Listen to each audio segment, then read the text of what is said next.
My name is Tulani Ngwenya.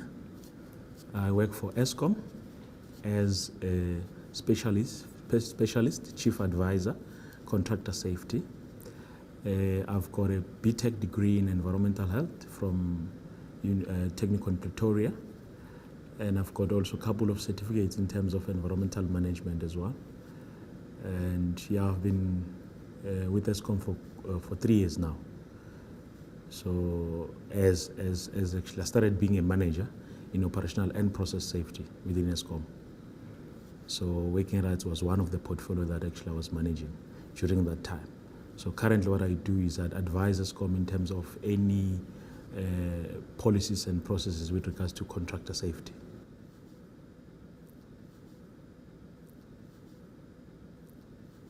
The key topics that actually we were covering today was mainly the introduction in working rights, the fall protection plan, trying to sort of like to unpack how do we develop a fall protection plan as an organization, and risk assessment, because risk assessment is one of the key principle or key discipline that is required within the safety environment.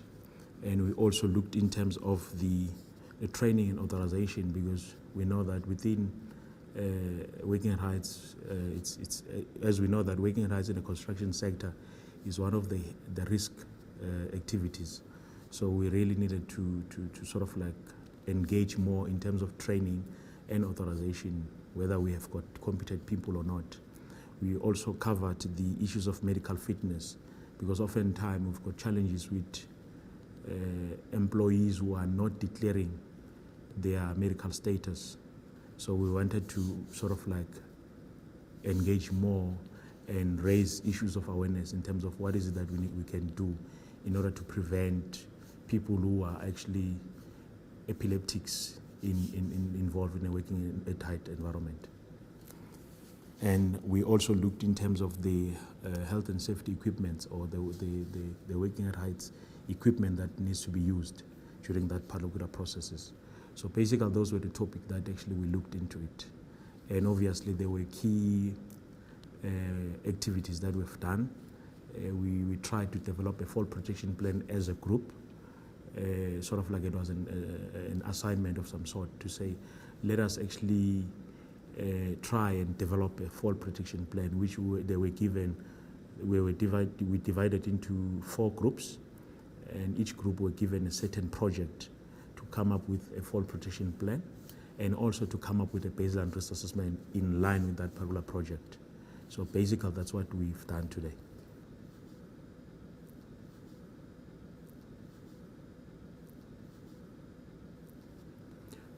The framework itself consists of the type of,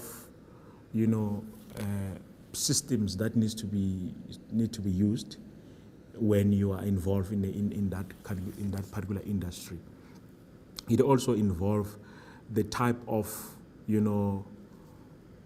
legislations that are more integrated in ensuring that both particular systems are probably integrated and are managed in a way that it will obviously prevent hazardous or a risk environment.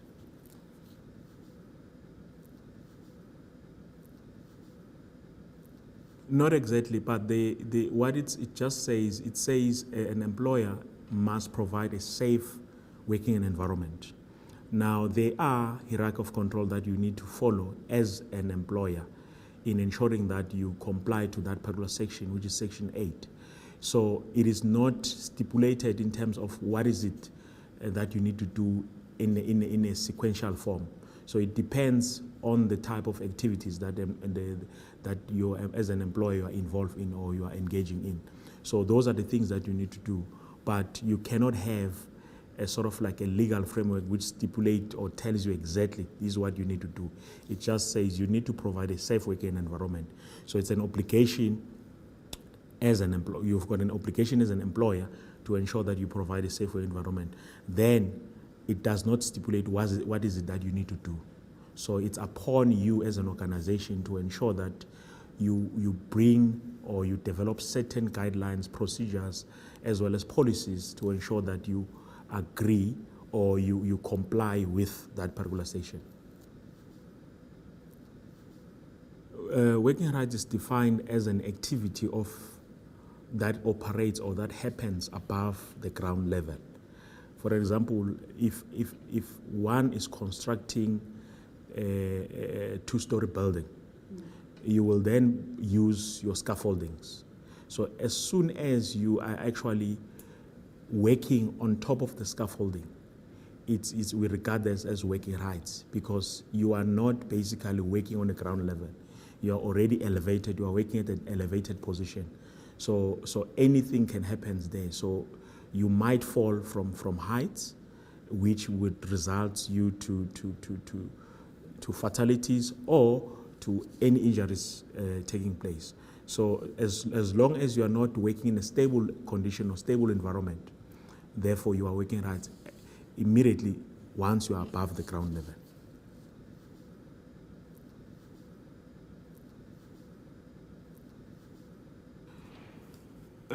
There are 3 days courses that normally service providers are offering, which are accredited. It would be unfair for me to mention the service providers, because it looks like it will seem as if I'm marketing on their behalf. But there are few courses or few service providers that are offering working at heights short courses, and who actually are accredited. And those service providers are also accredited to declare you competent. And once you are declared competent, you will then need to register with few institution of working heights, where you get your what you call your registration number, and they then declare you competent to become a person who can actually design, who can develop your fall protection plans, and who can actually approve your fall protection plan and so forth. Yeah.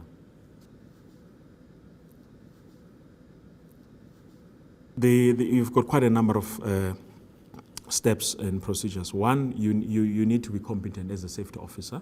You need to be trained. You've got quite a number of qualifications that you need to have. One, you need to have your safety management training. Some it's environmental health. Some is going to safety engineering or occupational health and safety. And then from there, you need to be registered. If you are within the construction sector, you need to be registered, fortunately, with the SACP, CMP, as a safety officer or manager or agent, and therefore you then need to also to be registered with other institutions that we have currently, whom before SACP came on board, some of the safety officers were registering there. So once you are registered and once you are declared competent in terms of qualifications, you can therefore act as a safety officer on site.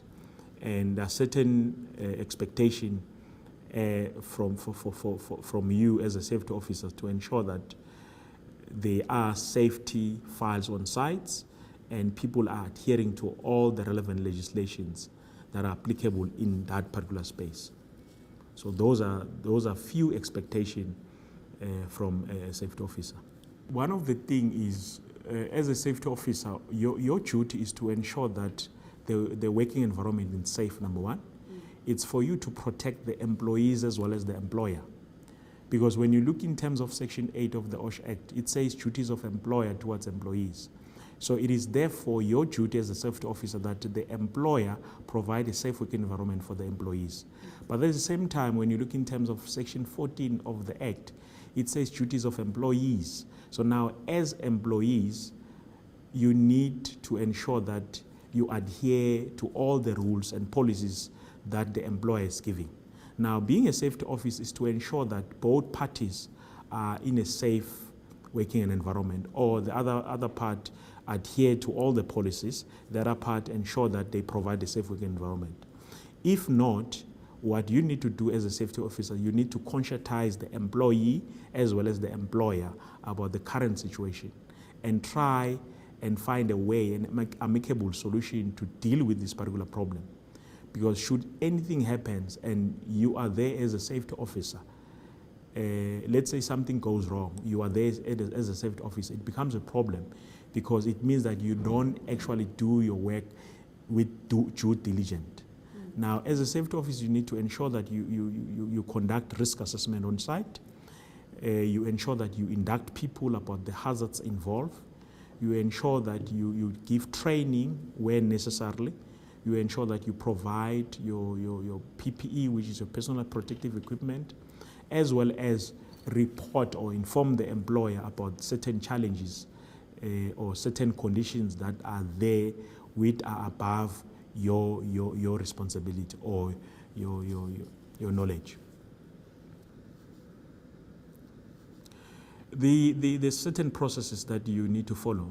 What before one of the initial point is that you do hazard identification. Once you do hazard identifications, is that now that's where the risk assessment starts. So you will then rate those, or you will then, out of these hazards, you will then check what are the risks involved in these hazards, or that can emanate from these particular hazards. And then in terms of that, you will then rate the risk according to a sort of like a matrix that perhaps you would have developed. And then from there, you will then categorize them accordingly, checking as the consequences and the probability of each and every risk. And then in that case, it will able to assist you to say, for me, this is now our number one risk that we need to start bringing or controlling this particular risk. And this is how we want to control this particular risk, so that should anything happen, we know that this is how we want to control this, or this is how we want to deal with this. So there are certain processes that is involved, and there is no formal or one solution in terms of dealing with risk assessment. Different organizations, they do their own different kind of risk assessment. They've got different risk metrics and they've got different risk assessment template. As long as at the end of the day, it's trying to address the risk that is involved.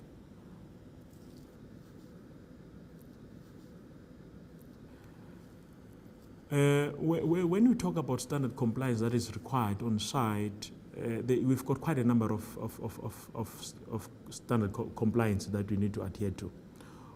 Eventually, the main aim of the Act is to ensure that we minimize risk as much as possible, if not eliminating completely. So now, you are therefore expected to ensure that whatever compliance that you are busy with, you ensure that you provide, you document, you've got your risk assessment, you've got your own procedures, you've got your guidelines, you've got all policies in place. All of those things are trying to address the issues of compliance. And one of the key element is that when the legislation says it is the duty of the employer to provide a safe working environment. In other words, when you do compliance, it is expected of each and every employer organization to ensure that they provide a safe working environment. And by doing so, it's up to you whether you have procedures in place that can able to assist you, or you've got systems in place that can able to assist you. Now, different organizations have got different systems, they've got different procedures, they've got different standards that enable them to deal with issues of compliance. In reality, it is an ideal for any employer or any organization to eliminate the risk completely. But in practice, it is not possible. It is not practical. That's why we are striving to ensure that we find or we eliminate whatever challenges or risks that are involved. Hence, we've got a number of systems in place. We've got procedures, we've got guidelines, we've got policies, we've got standards and so forth. All of those things are trying to assist in eliminating the risk. We must not forget that the principle of attitude, behavior, as well as culture also contributes towards not achieving the elimination of complete risk. Because when a human being is involved, you rest assured that you need to deal with these three things, which is behavior, attitude, and culture. Now, as much as we will want to have an environment that is free from risk, the legislation does not necessarily say you must shy away the fact that you cannot eliminate risk completely, and then you then say there is nothing that I can do. Hence, it says you must try and provide a safe working environment. Now, you need to prove that you have provided a safe working environment. And now it depends what is a safe working environment. One of the way of providing a safe working environment is to have all these documents and manage them accordingly. Secondly, train your employees so that they can able to see that really the employer is actually focusing on safety as their number one priority. Number two, you need to have systems in place. At some point, you need to check what is it that the employees want or prefer the most in ensuring that you convey that message. Whatever that they want the most, it becomes your vehicle in giving them more information about about safety. And by so doing, you are actually proving that you have tried to provide a safe working environment. And as much as there are a number of issues or things that you can do, you can conduct campaigns, you can conduct workshops, you can conduct anything that you can think of in trying to achieve the compliance, or in trying to ensure that you are providing a safe working environment. So there are a lot of initiatives that you can think of, but you need to prove beyond reasonable doubt that you have actually tried to do something by providing that.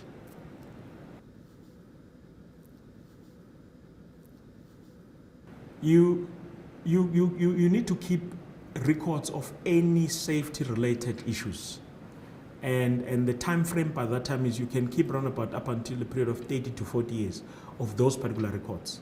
Because you must remember that part of occupational injuries or diseases, they fall within safety as well. As much as they are health-related issues, but some of them, they fall within safety. Now you need to keep records of that information so that when you start trying to deal with these particular aspects or trying to come up with initiatives, this particular information that you've archived, it will able to guide you. What is it that you need to do? So there is no standard thing to say you need to archive a checklist, you need to archive a procedure. What I can say is that you need to archive any related document that it can able to assist you to move forward in relation to safety matters. Can you give me an example? Like for example, you can actually archive a procedure, for example, to say we have a procedure, working rights procedure, and then you archive that so that should it happen that when you are not around or when you've moved on to another organization, somebody who comes after you, they not need to go and start developing another procedure. They can actually look into the one that was in progress or existing and try and actually bring certain things or upgrade where you have left. So those kind of documents, those are the ones that you can actually say, let me archive these ones. And you can also archive the records of all employees in terms of the medicals and so forth. So because those are most critical information that is required by the employer during the exit or the resignation of employees.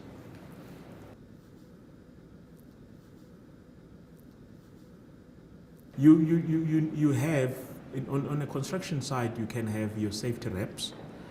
You've got safety committees that are involved, and then you've also got the involvement of the construction managers. It's quite important as well, because as we see these people as a professional team that is trying to bring or to deal with the challenges of safety within this particular construction site, because I don't believe that anyone within the professional team will want to have an incident taking place.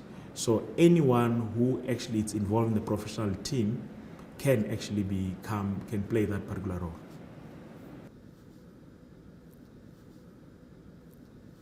Normally, we don't have a planning requirements per se, but these are planning requirements like any other operations that one can engage with. So you start obviously by looking at what type of working rights are we talking about, or what is the scope of work that we'll be doing. And then we start planning there. Moving forward, we will then do your sort of like your baseline risk assessment to say, for this kind or for this type of scope of work, these might be the hazards that will be involved with, during the processes or during the construction phase. So by so doing, you are sort of like putting planning in place, or putting other aspects in place, so that when the activity starts, you know exactly what you need to do.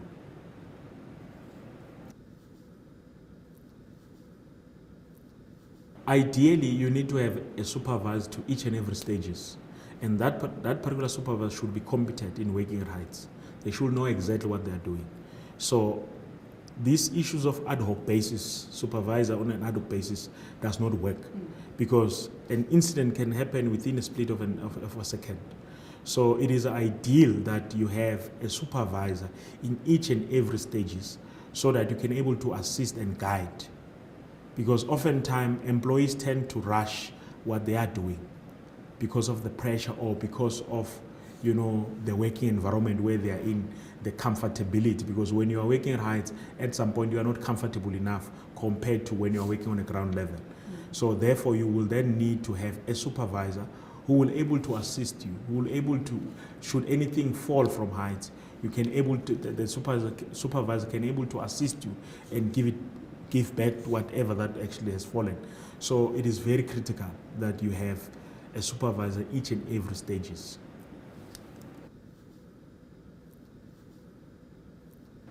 Yes, indeed, you need to have an emergency preparedness plan, so that you can able to say, should it happen that during emergency, this what needs to be done.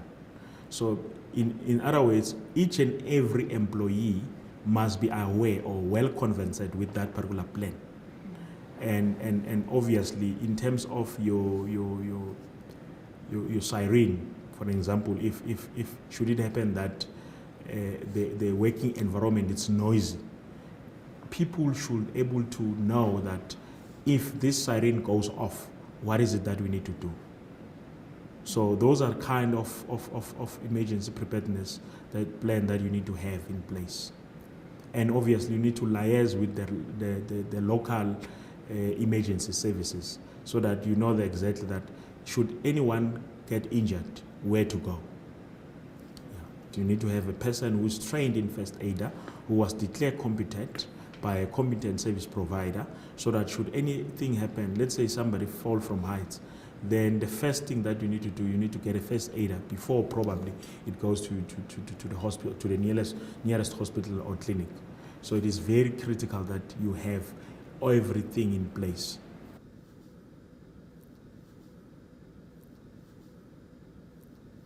I wouldn't able to give you the stats or the numbers, but it is a concern in the whole country. People are, as I've indicated earlier on during the masterclass, to say working rights is a very high risk activity, and oftentimes we tend that particular activity tend to be neglected.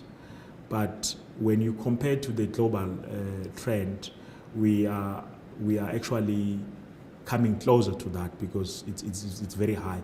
You must remember that you've got quite a number of private houses that we normally build. And oftentimes those small companies or businesses or individuals, they don't have proper scaffoldings, and they are not competent to erect any scaffoldings.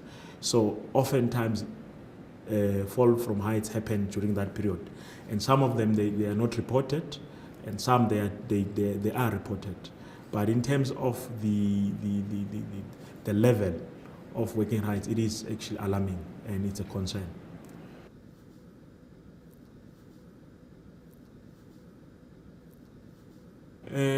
Improvement that I would like to see is that when we start seeing the authority going into all these private, sectors, and start, engaging or start training, because I think at some point policing or finding people, it's not a solution, but we need to start engaging. We need to sort of like conducting road shows in terms of working rights.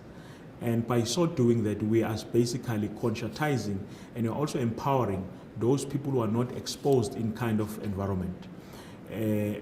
I will definitely like to see the kind of incidences going down, let's say by 10%, because I know that in 3 years' time, because in a year it will take a lot of budget to do that. Because I mean, when you look in terms of the built environment, the way it's booming nowadays, the way it's each and every corner there is construction that is taking place, and you eventually need to sort of like give it a time and measure, and then so that you can able to compare to say the previous 3 years this was the condition or this was the status.